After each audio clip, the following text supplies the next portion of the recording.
Hello everyone, welcome back to my YouTube channel Perfection Pharmacy.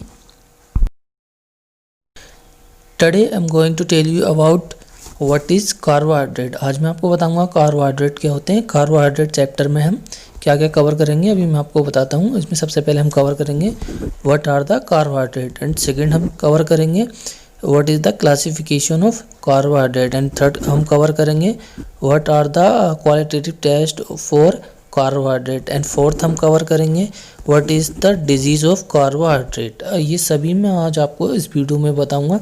तो चलिए शुरू करते हैं इस वीडियो को। तो गाइस सबसे पहले मैं आपको बताता हूँ कार्बोहाइड्रेट्स क्या होते हैं। What are carbohydrates?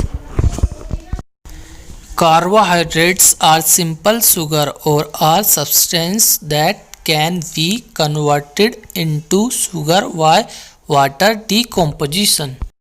Carbohydrate simple sugar होती हैं अथवा वे पदार्थ होते हैं जिन्हें अपघटन द्वारा शुगर में परिवर्तित किया जा सकता है, यानी कि शुगर में कन्वर्ट किया जा सकता है। They consist of carbon, hydrogen and oxygen, in which water can be formed professional mixture and hence are called carbohydrates. Its common formula is CnH2nOn.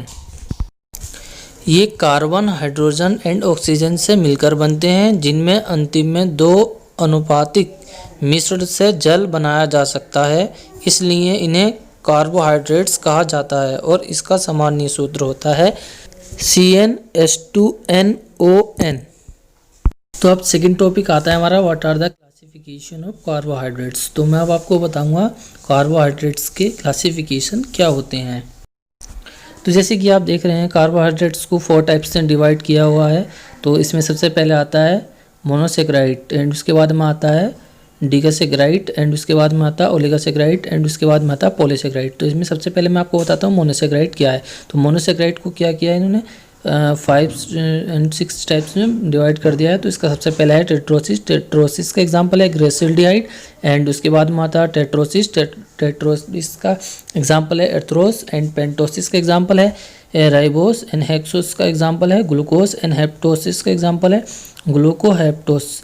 And अब हम बात करते हैं डिगसेकेराइड। तो डिगसेकेराइड का एग्जांपल है सुक्रोज एंड ओलिगोसेकेराइड का एग्जांपल है माल्टोट्रिस एंड पॉलीसेकेराइड को इसने 2 पार्ट्स में डिवाइड कर दिया है। एक है हीमोपॉलीसेकेराइड, इसका एग्जांपल है स्टार्च एंड सेकंड है हेट्रोपॉलीसेकेराइड, इसका एग्जांपल है हेब्रिन। तो मैं अभी आपको बताता हूँ कि what are the classification of carbohydrates में इसमें आपको एक एक करके इसकी सारी चीज़ें बताऊँगा। तो कार्बोहाइड्रेट्स में सबसे पहले क्लासिफिकेशन है मोनोसेकेराइड आता है जिसके बारे में अभी आपको मैं बताऊंगा। Carbohydrates that can't be hydrolysed to simpler compound are called monosaccharide. Carbohydrates जो सरल यौगिकों को हाइड्रोलिज्ड कर सकते हैं उन्हें हम मोनोसेकेराइड कहते हैं। Monosaccharide are further classified on the basis of functional group and number of carbon items present in their structural।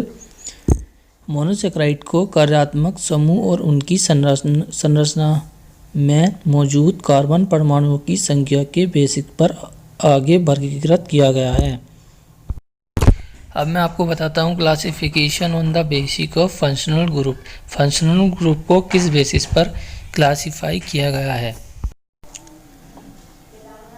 When monosaccharide contain aldehydic function group they are termed as aldoses। जब monosaccharide को aldehyde कार्यात्मक समूह होते हैं तो उन्हें aldoses कहा जाता है।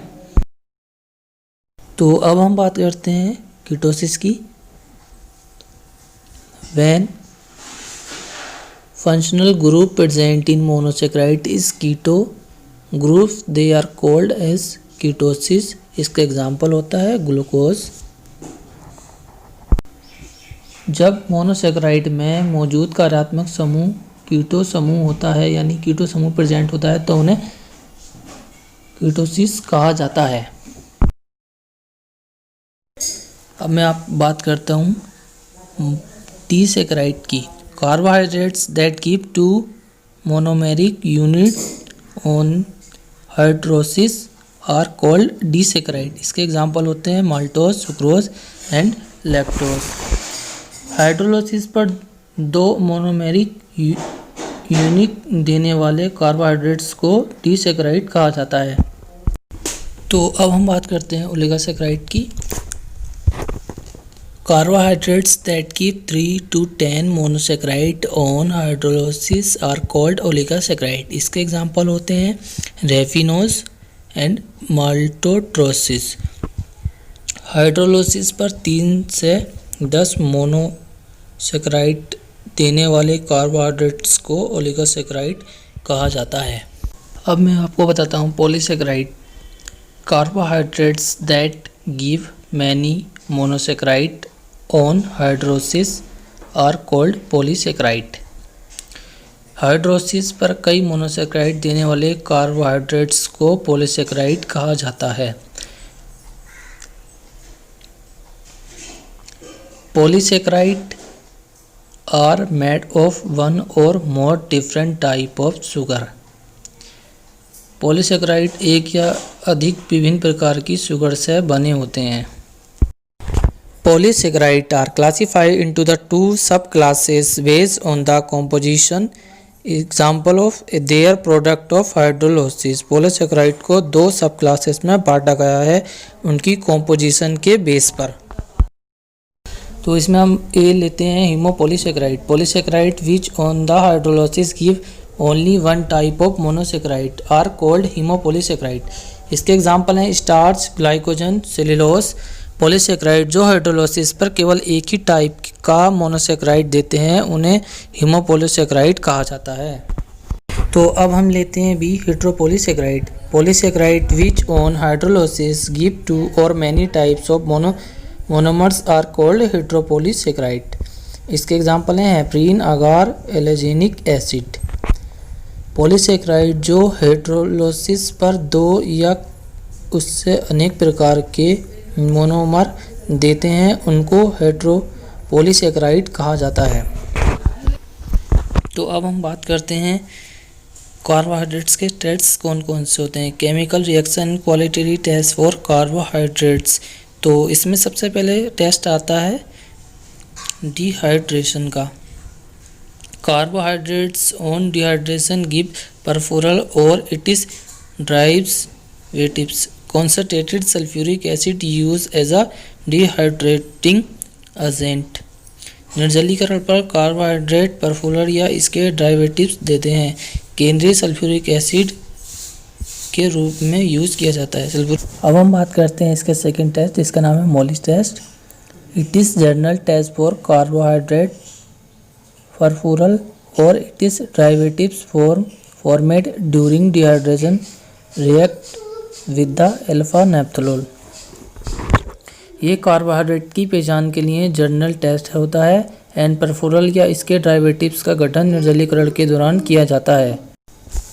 To give violet colour in this test concentrated sulphuric acid is use as a dehydrating agent. Violet colour देने के लिए अल्फा नेप्थोल के साथ रिएक्शन करते हैं और इस टेस्ट में केंद्रीय सल्फ्यूरिक एसिड का यूज़ निर्जलीकरण एजेंट के रूप में करते हैं। अब हम बात करते हैं हमारा तीसरा टेस्ट जिसका नाम है Benedict test. Carbohydrates is heated with अल्काइन copper sulphate. Ions get reduce and keep red precipitate of cuprous oxide. Carbohydrates को क्षारीय कॉपर सल्फेट से गर्म किया जाता है। तांबे के आयन कम हो जाते हैं और कॉपिंग ऑक्साइड लाल वेग देते हैं।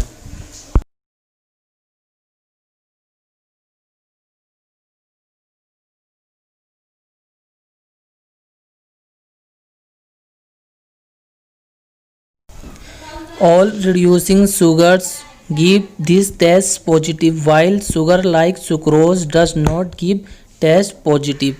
सभी सुक्रोज को कम करके इस टेस्ट को पॉजिटिव बनाते हैं जबकि सुक्रोज जैसे शुगर इस टेस्ट को पॉजिटिव नहीं देते हैं। अब हम बात करते हैं हमारा फोर्थ टेस्ट, जिसका नाम है Barfoed test. This test is use for the identification of reducing monosaccharide in present of weak acidic condition. Only monosaccharide can reduce copper ions to give red precipitated. इस टेस्ट को उपयोग monosaccharide को हम कम करने की पहचान के लिए किया जाता है। वीक एसिडिक स्थितियों की उपस्थिति में केवल रेड कलर देने के लिए मोनोसेक्राइड कॉपर के आयनों को कम कर देता है। और अब आता है हमारा 5 Fehling test. Reducing sugars reduce the copper ions present in the Fehling solution so as to give red precipitated. Sugar कम करने से रेड घोल में मौजूद तांबे के आयन कम हो जाते हैं ताकि रेड कलर का वेग दिया जा सके। तो मैं आपको बताता हूँ हमारा टेस्ट नंबर 6, जिसका नाम है iodine. Iodine react with the starch dextrin and glycogen to form a coloured complex. Iodine starch dextrin and glycogen के साथ एक रंगीन परिसर बनाने के लिए रिएक्ट करता है। तो मैंने आपको बताए थे सभी तरह के कार्बोहाइड्रेट्स के डेट्स कौन कौन से होते हैं। अब मैं आपको बताऊंगा कि कार्बोहाइड्रेट्स की डिजीज़ कौन कौन सी होती हैं। What are the disease of carbohydrate.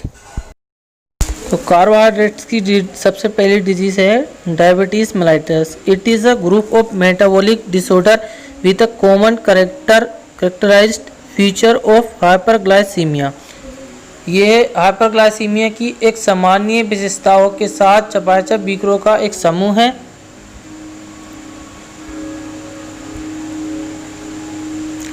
Hyperglycemia in diabetes mellitus is used to defect in insulin action, insulin secretion or both। Hyperglycaemia मधुमेह है, इंसुलिन एक्शन, इंसुलिन सिक्रेशन या दोनों में दोष के कारण है। Diabetes mellitus is broadly classified into 2 categories. Diabetes mellitus को 2 कैटेगरी में बांटा गया है, जिसमें सबसे पहले टाइप 1 आती है diabetes. It is a characterised by absolutely deficiency of insulin due to destruction of beta cells. ये अग्नाशय के बीटा सेल्स के विनाश के कारण इंसुलिन की पूर्ण कमी की विशेषता है। अब हम बात करते हैं टाइप 2 डायबिटीज़ की। It is cause due to peripheral resistance to insulin action and inadequate secretion of insulin by beta cells of pancreas। यह इंसुलिन एक्शन के लिए परिधि प्रतिरोध के कारण होता है और पैनक्रियास के बीटा सेल्स द्वारा इंसुलिन की पुनर्वृत्ति को कम कर देता है। Now I am taking a next disease of glycosuria. When glucose is excreted in urine, the condition is called as a glycosuria. Glycosuria occurs to elevated blood glucose level। जो urine में से glucose निकालता है तो स्थिति को glycosuria कहा जाता है। ग्लाइकोसूरिया उच्च रक्त यानी ब्लड ग्लूकोज लेवल के कारण होता है, यानी ग्लूकोज का लेवल बढ़ जाता है तो उसी कारण ये होता है। अब हम बात करते हैं अपनी नेक्स्ट डिजीज, जिसका नाम है galactosemia. Galactosemia due to deficiency of enzyme galactose one phosphate uridehydrogenase and galactokinase. Galactose can't be converted into the glucose, which lead to condition called as galactosemia।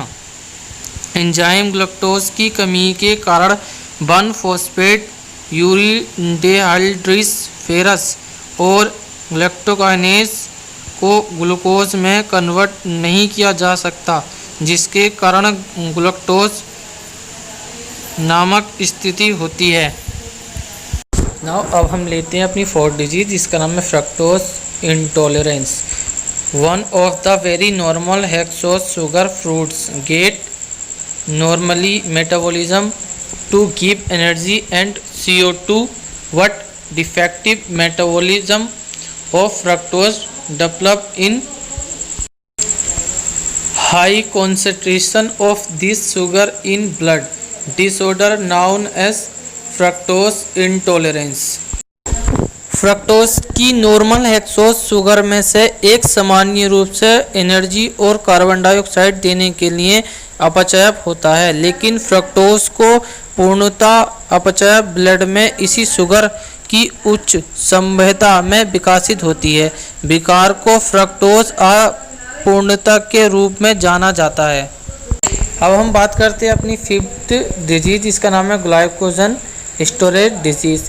The metabolic abnormalities related with the glycogen synthesis and